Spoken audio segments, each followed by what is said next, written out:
아브라함의 아들 이삭의 족보는 이러하니라. 아브라함이 이삭을 낳았고 이삭은 40세에 리브가를 맞아요 아내를 삼았으니 리브가는 밧단 아람이야 족속 중 부두엘의 딸이요 아람 족속 중 라반의 누이였다.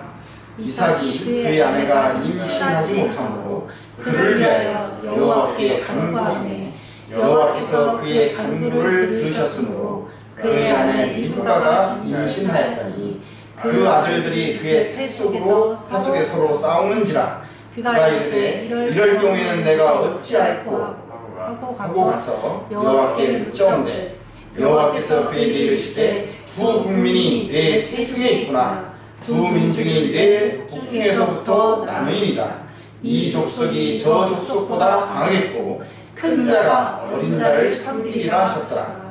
그 해산 기한이 찬즉 해에 쌍둥이가 있었는데 먼저 나온 자는 붉고 전신이 털 같아서 이름을 에서라 하였고 후에 나오는 손으로 에서의 발꿈치를 잡았으므로 그 이름을 야곱이라 하였으며 리브가가 그들을 낳을 때에 이삭이 60세였더라. 아멘. 네, 날씨가 많이 쌀쌀해졌습니다. 저희가 지금 성경에서 나오는 인물들을 우리가 좀 살펴봤습니다. 그래서 먼저 주까지 아브라함에 대해서 우리가 한번 살펴봤습니다. 제가 말씀드린 것처럼 성경에서 나오는 그 인물들, 특별히 이제 영웅들이죠. 성경의 영웅들.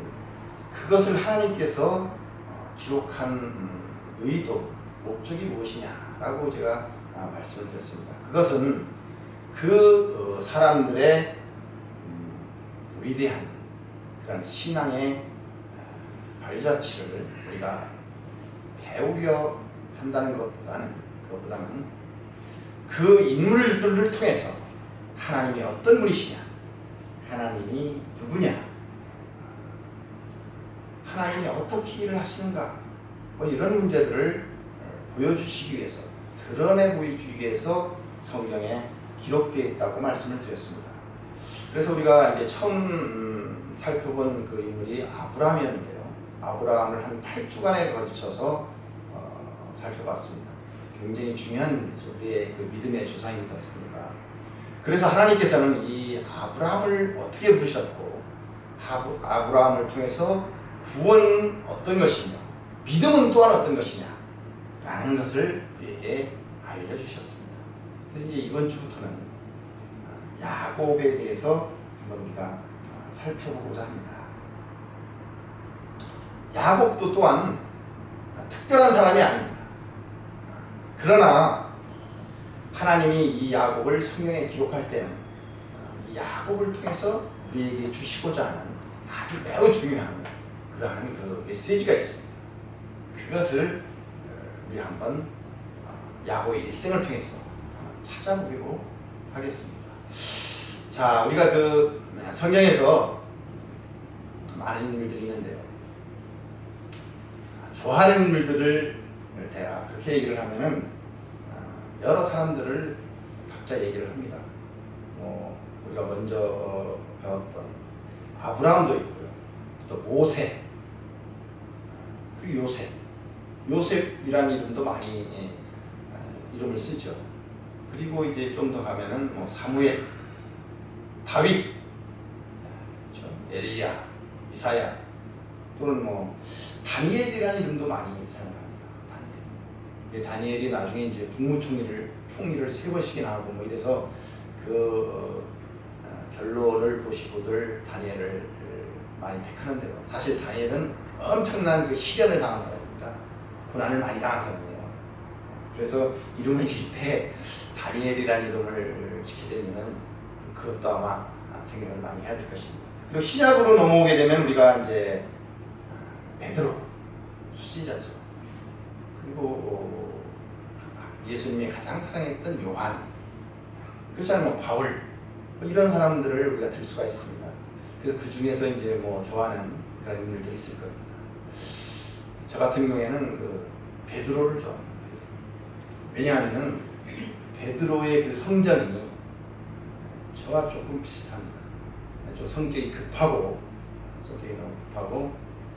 조금 인간적인 측면이 많이 있습니다. 그래서 예수님한테 이제 부정도 많이 됐지요. 실수도 많이 하고. 그런 면이 저는 이제 좋습니다.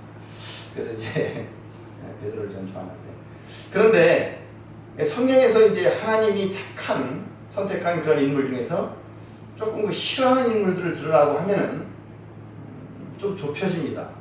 이런 얘기를 하죠. 그 중에 삼손도 있죠. 삼손 좀 아쉽습니다. 늘 저는 이제 삼손이 좀 많이 아쉽습니다. 그리고 오늘 저희가 이제 살펴보고자 하는 이 야곱을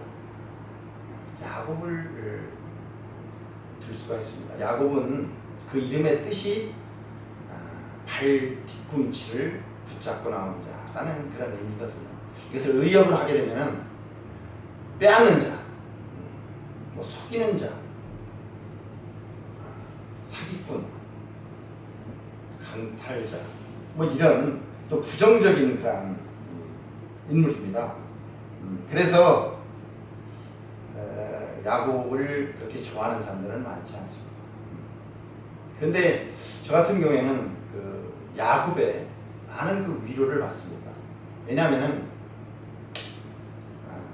우리들 그 평범한 우리들하고 좀 비슷한 그런 그 사람이라는 생각이 들어요. 어쩌면 우리보다도 좀 못한 그런 사람이 아닌가, 야곱이. 그래서 정이 갑니다. 그런데 사람들은 그 야곱에 대해서 그런 편견, 오해 이런 것들을 많이 가지고 있는 것 같습니다. 하나님은 이 야곱을 선택해서 하나님이 매우 그 중요하게 사용을 하십니다.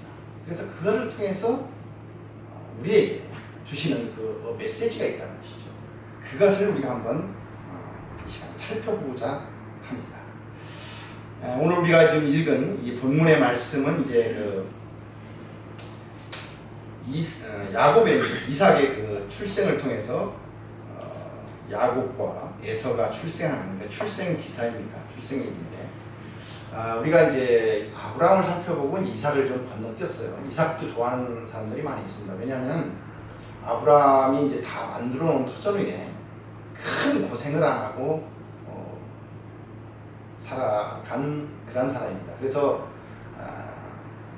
이삭과 같은 삶이었으면 좋겠다라는 그런 그 희망을 많이 갖기도 합니다. 어쨌든 저는 이제 이삭을 좀 건너뛰고 이제 야곱으로 넘어왔는데요. 요 25장 전에 24장에서 그 이삭을 결혼시키는 그런 내용이 나오게 됩니다. 아브라함이 100세에 낳은 그 이삭을 결혼시키는 장면이 나오는데 그게 이제 67절까지 있어요. 매우 긴 장면입니다. 긴 절이죠. 그래서 이 장 속에서 그 아브라함은 자기가 지금 살고 있는 가나안에서 며느리를 이삭의 배필을 구하지 아니하고 자기 그 고향의 동생이죠. 나홀 족속에서 며느리를 구하는 그러한 장면입니다. 이것을 통해서 아마 그 아브라함은 지금으로 이제 현대적으로 해석을 한다면은 믿지 않는 가문이 아니고 하나님을 아는 가문, 그런 믿음의 족속 중에서 며느리를 보고자 했던 그런 의도가 있지 않았을까, 그런 생각을 하게 됩니다. 어쨌든 그렇게 해서 이제 야곱이 리브가를 맞이해서 결혼을 하게 됩니다. 그때 나이가 오늘 본문에서 보니까 40세라고 되어 있습니다. 40세였는데 오늘 그 26절에 보니까 에서와 야곱을 낳을 때가 60세였어요. 그러니까 한 20년간을 자식을 낳지 못했습니다. 그래서 이를 놓고 이삭이 이제 21절에 보면 기도했다는 그런 장면이 나옵니다. 그러면 이제 여기서 우리가 한번 살펴볼 수 있는 것은 이런 장면들이 많이 있습니다. 성경에서 하나님의 선택한 자녀들인데 쉽게 자식을 주지 않습니다. 그때 당시 지금도 물론 그렇지만 자식을 여자가 결혼을 해서 낳지 못한다는 것은 상당한 그 고난이었습니다. 상당한 어려움이죠. 큰 어려움이죠. 근데 그런 경우들이 지금 아브라함의 아내 그 사라에서 있었고, 또 지금 야곱이지만 야곱이 결혼한 라헬도 그렇었고, 또 사무엘의 어머니였던 한나도 늦게 사무엘을 낳게 됩니다.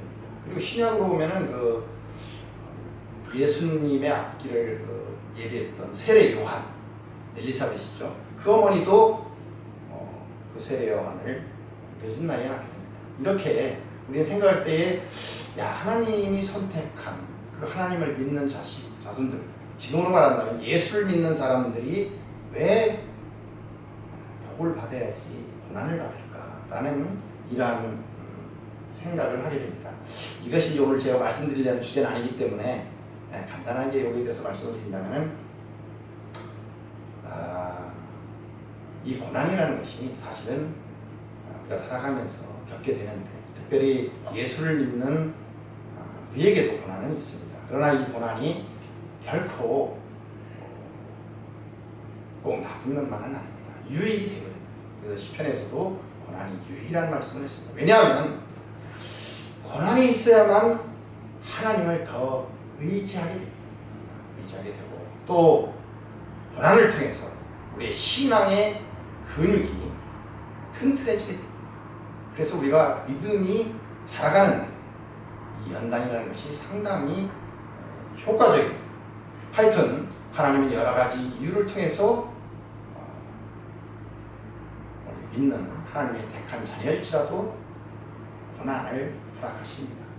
그러나 그 고난을 통해서 하나님께서는 그 고난에 멈추지 않게 하시고 반드시 하나님을 절대적으로 의지하게 하시고, 그를 통해서 그 고난에서 건져주심으로 하나님이 나와 함께 하심을 늘 알려주는 그러한 역할을 하게 됩니다.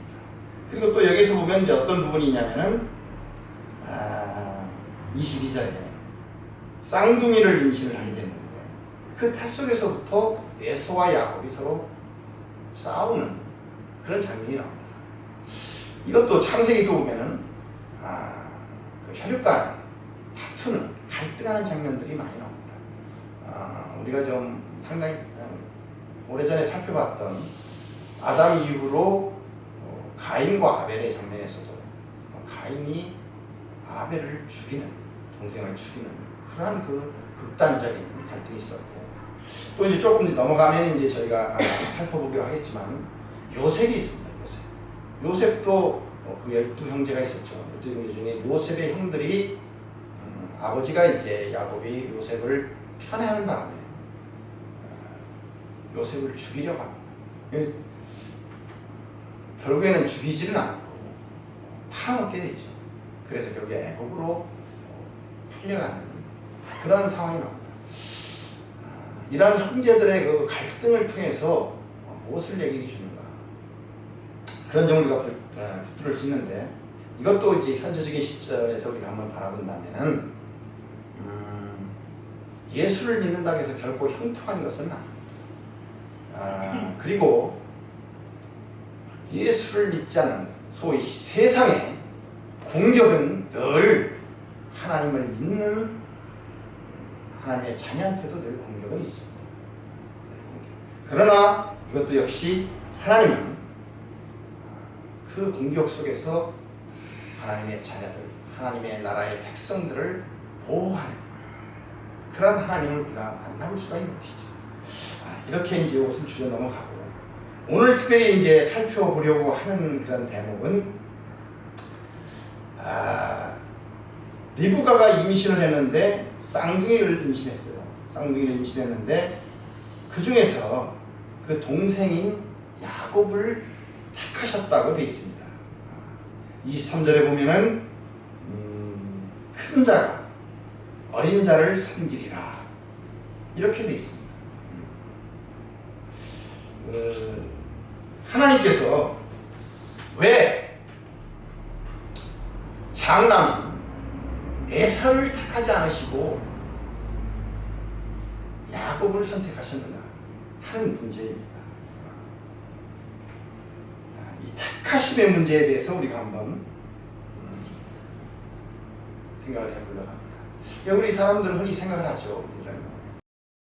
야, 왜 에서와 야곱이 있는데 하나님께서는 에서를 선택하지 않으시고 하필이면 약삭바로 늘 속이는 그러한 야곱을 선택하셨을까?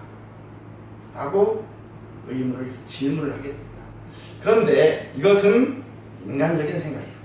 인간적인 관점에서 보는 생각이고, 하나님은 이 야곱을 선택하시는 택하심의 그 상황을,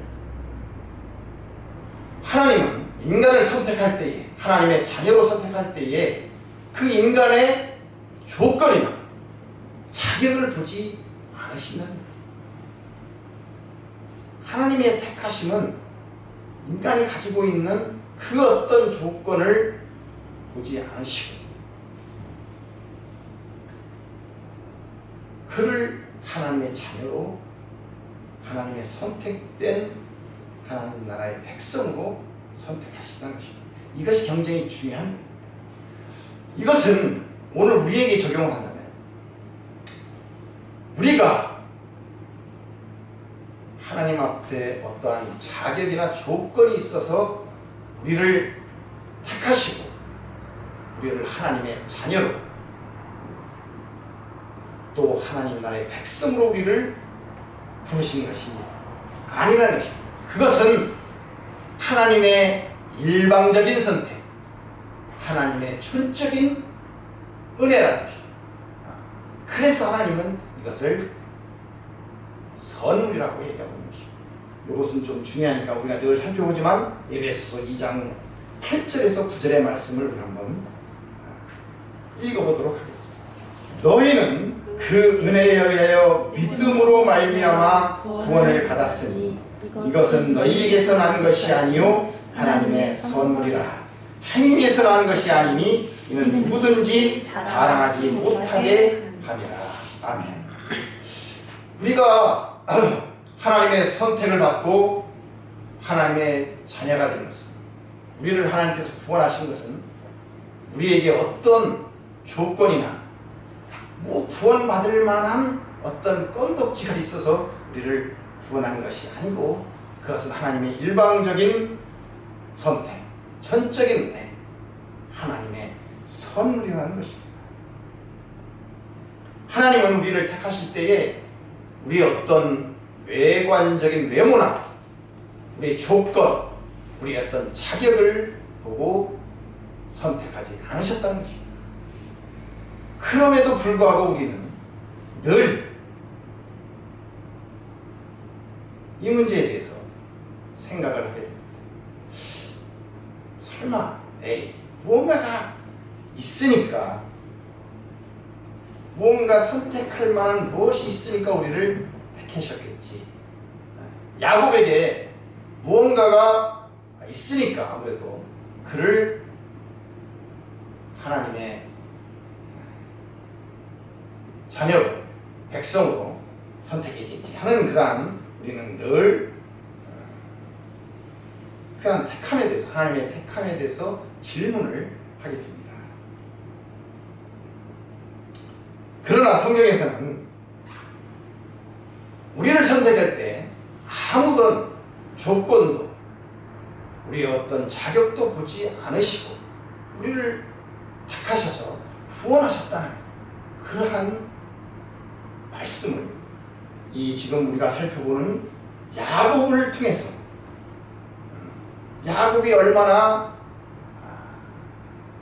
하나님이 택하실 만한 조건이 없는지를 통해서, 그를 통해서 우리에게 하나님의 택하심은 절대로 조건이나 자격이 없는 하나님의 일방적인 택하심이었다는, 은혜였다는 것을 보여주시기 위해서, 드러내 보이기 위해서 하나님이 그 일하심을 우리에게 알려주기 위해서 오늘 야곱을 사용하고 있는 것입니다. 이것을 우리가 좀 더 설명해 주는 내용을 보기 위해서는 로마서 9장으로 한번 우리가 가보도록 하겠습니다. 로마서 9장 10절에서 13절의 말씀. 그뿐 아니라 또한 리브가가 우리 조상 이삭 한 사람으로 말미암아 임신하였는데 그 자식들이 아직 나지도 아니하고 무슨 선이나 악을 행하지 아니한 때에 택하심을 따라 되는 하나님의 뜻이 행위로 말미암지 않고 오직 부르시는 이로 말미암아 서게 하려 하사 리브가에게 이르시되 큰 자가 어린 자를 섬기리라 하셨나니 기록된 바 내가 야곱은 사랑하고 에서는 미워하였다 하신과 같으니라. 아멘. 자, 여기를 보니까 야곱을 선택한 것이 야곱의 어떤 행위가 이미 야곱이 아직 어머니의 태 속에 있을 때, 태중에 있을 때 이미 선택했다는 거예요. 나서 어떤 행위를 해서 하나님 볼 때 저것은 내 자녀로 삼을 만한 그런 자격이 있어 라고 얘기하기 전에 이미 태 속에서 선택을 했다는 것이죠. 그리고 큰 자가 어린 자를 섬기라. 에서가 야곱을 섬긴다. 이렇게 분명히 하나님께서는 먼저 낳지도 않았는데도 불구하고 하나님께서 택하셨다는 것입니다. 출생하기도 전에.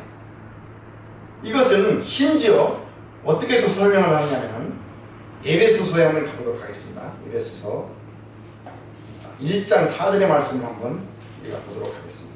곧 창세전에 그리스도 안에서 우리를 택하사 우리로 사랑 안에서 그 앞에 거룩하고 흠이 없게 하시려고. 아멘. 여기 보면은 곧 창세전에 그리스도 안에서 우리를 택하사 우리를 선택해서 하나님의 자녀로 삼으신 것이 창세전이라는 것이. 창세전이라는 건 무엇입니까? 하나님께서 우주 만물을 창조하시기 전부터 이미 우리를 하나님의 자녀로 선택하셨다는 것이에요. 예수 안에서. 그렇기 때문에 우리를 낳기도 전에 그보다 더 나아가서 하나님께서 우주 만물을 창조하시기도 전에 이 창세전에 우리를 이미 하나님의 자녀로 택하셨다는 것입니다. 그렇기 때문에 하나님은 우리의 어떤 조건이나 자격이 아니라 우리를 이미 하나님의 자녀로 선택하셨다는 그런 말씀인 것입니다. 그럼에도 불구하고 우리는 자꾸만 우리 안에서 우리가 택함을 받은 것이 어떤 조건이나 자격이 무엇인가 있을 것인가 하는 그런 생각에 사로잡히게 됩니다. 하나님은 이 야곱을 이미 선택하시고 그 선택한 야곱을 통해서 그 야곱을 홀로 두지 않으시고 그 인생을 하나님께서 개입하여 주셔서 그대로 혼자 놔두지 않으시고 그 인생에 걸어가는 그 인생의 여정 속에서 하나님은 그 인생 속에 하나님께서 늘 간섭하시고 또 때로는 그 야곱의 인생에 시련도 주시고 또 때로는 설득하시고 훈련시키시고 그렇게 해서 하나님이 원하시는 하나님이 목적하시는 그러한 야곱 그 야곱을 만들기 위해서 하나님께서는 야곱과 함께 하신다는 그래서 그 야곱의 인생의 여정을 하나님은 인도해 가신다는 것이죠. 마찬가지로 우리도 마찬가지입니다. 하나님께서 우리를 선택하셔서 그냥 내버려 두지 않으시고 우리 인생에 늘 간섭하십니다. 사건을 통해서 어떤 상황 속에서 고난도 주시고 그러나 날마다 시련과 고난을 주는 것은 아닙니다. 또 때로는 우리가 하나님 앞에 찬송하고 영광을 누릴 수 있는 그런 감사거리도 또 때로는 주십니다. 그렇게 해서 하나님께서는 우리에게 목적하시는 게 있다. 하나님의 그 우리를 부르시는 목적지, 그 목적을 향해서 하나님께서는 우리를 인도해 가신다. 이것이 오늘 야곱을 부르신 하나님의 그 중요한 하시고 싶어 하시는 메시지인 것입니다. 야곱이 에서보다 나아서 무언가가 더 나은 면이 있어서 야곱을 택한 것이 아니라는 것입니다. 그렇다면 에서는 왜 간섭하지 않으십니까? 에서의 인생에는 성경에서 간섭하시는 내용이 없습니다. 그러면 에서는 왜 하나님께서 간섭하지 않으실까? 그것은 에서는 하나님께서 택하지를 않으셨기 때문에 우리가 자녀가 있고 또 저희들은 이제 손자가 있습니다. 그럼 늘 손자가 이쁜데요. 그 손자를 볼 때에 뭐 잘못하는 게 있으면은 그대로 두지를 않습니다. 너 그렇게 하면 안 되지 라고 때리지는 않습니다. 너무 이뻐 때릴 수는 없더라고요.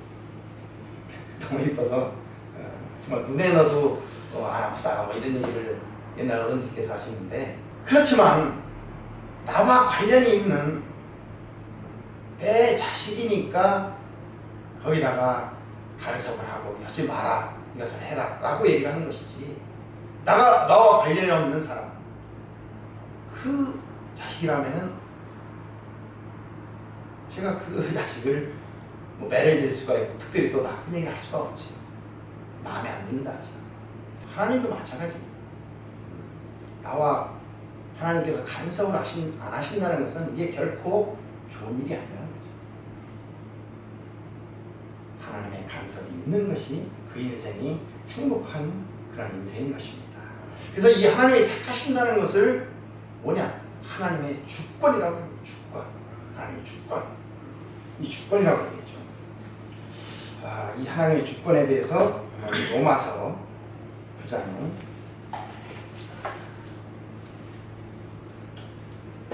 20절 말씀 한번 보겠습니다. 이 사람아, 내가 누구에게 감히 하나님께 반문하느냐? 지으심을 받은 물건이 지은 자에게 어찌 나를 이같이 만들었느냐 말하느냐.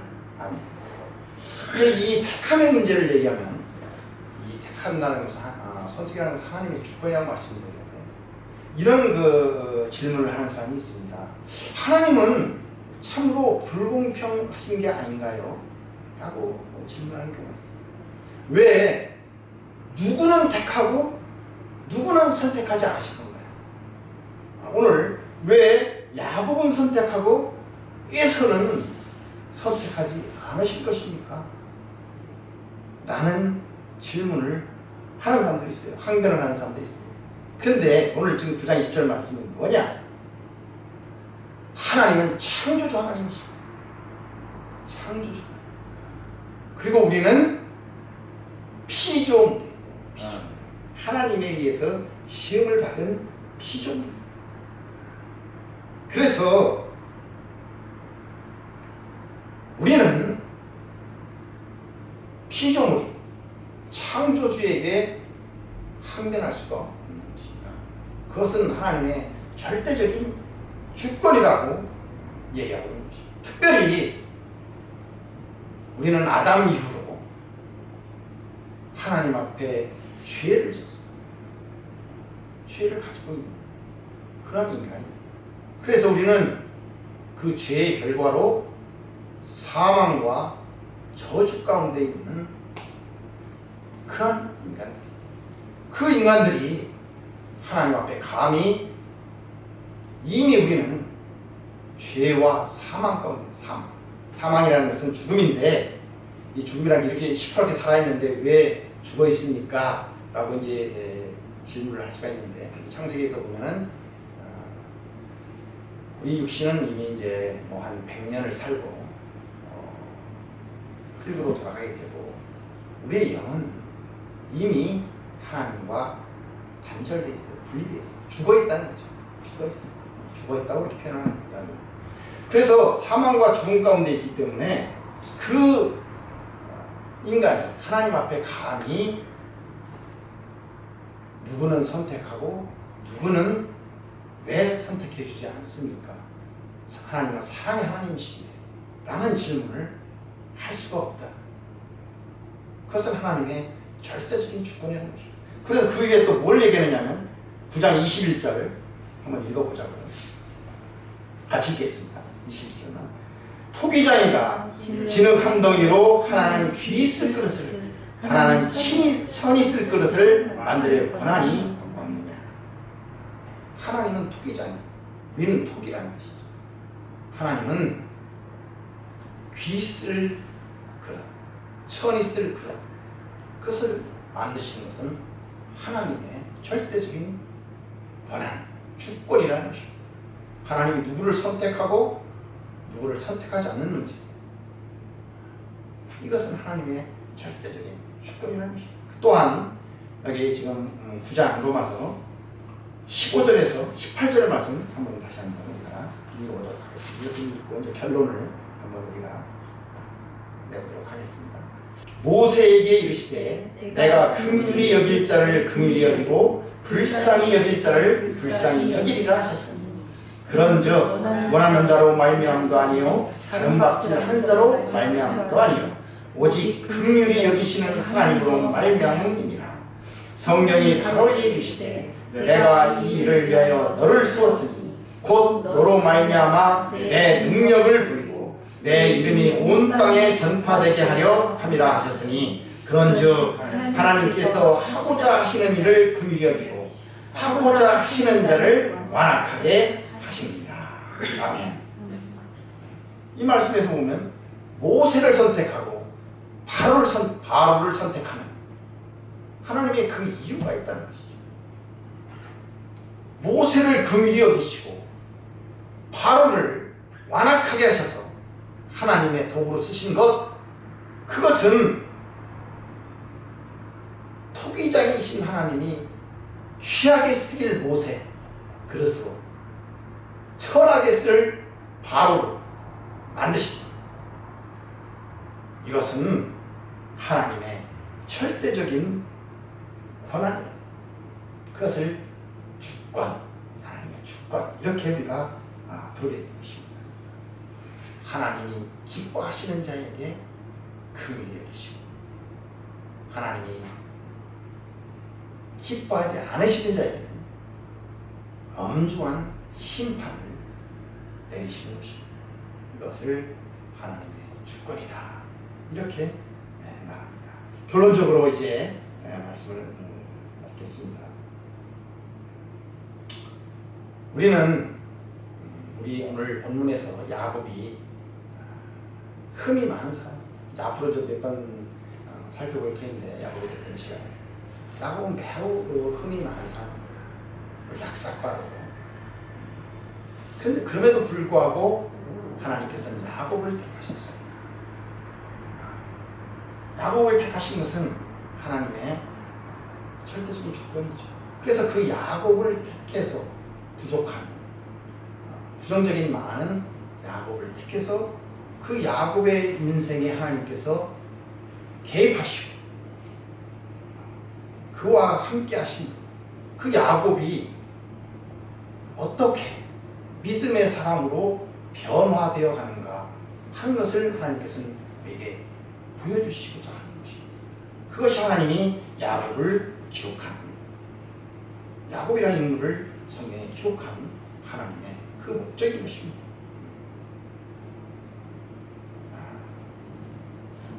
이와 마찬가지로 우리도 하나님께서 우리를 부르셨습니다. 우리를 부르시는 것은 하나님의 전적인 은혜죠. 하나님의 선물이십니다. 우리를 부르는 것은 어떤 인간의 뜻이나 아니면 육신, 혈통, 이런 걸 따라서 우리를 부르는 게 아닙니다. 그것은 하나님의 능력과 신비로 우리를 부르시는 것입니다. 예수 그리스도의 십자가의 보혈로 말미암아 성령으로 거듭난 자들입니다. 그래서 우리는 하나님의 자녀, 하나님의 아들, 딸, 우리는 하나님을 아빠, 아버지라 부르고 그 하나님께서 우리를 찾아와 주시고 우리를 부르시고 우리 인생에 함께 해주셔서 때로는 우리를 간섭해 주시고 어떤 사건을 통해서 우리가 때로는 뭔가 잘못했을 때 꾸짖으시고 책망을 하십니다. 그러나 절대로 버리지는 않으십니다. 한 번 선택한 하나님의 자녀들, 하나님의 백성들, 하나님께서는 절대로 버리지 않으십니다. 끝까지 어떤 상황 속에서도 하나님 우리를 버리지 않고 우리를 인도하실 것입니다. 어디까지요? 하나님이 목적하시는 그 자리, 구원의 완성의 자리까지 우리를 끝끝내 책임지시고 인도해 주실 것입니다. 그 가는 길이 매일 형통하거나 평탄한 것은 아닙니다. 그러나 그 속에서 우리는 하나님을 더욱더 의지할 수 있고 또 때로는 하나님을 찬양하기도 하면서 우리는 하나님과 함께 동행해 갈 것입니다. 그래서 마침내 예수님이 이 땅에 다시 오실 때 재림이라고 하죠. 그 영원한 천국, 완성된 그 천국에서 우리는 주님과 함께 영원한 생명을 누리게 될 것입니다. 그때까지 우리는 우리와 함께 하시는 그 예수님과 함께 늘 동행하면서 어떤 어려움에도 이 나를 선택하신 하나님께서 절대로 나를 어떠한 상황 속에서도 버리지 않는다는 그 믿음을 가지시고 싸워서 승리하는 우리 온성대 모든 성도들이 되시기를 주님의 이름으로 축복합니다.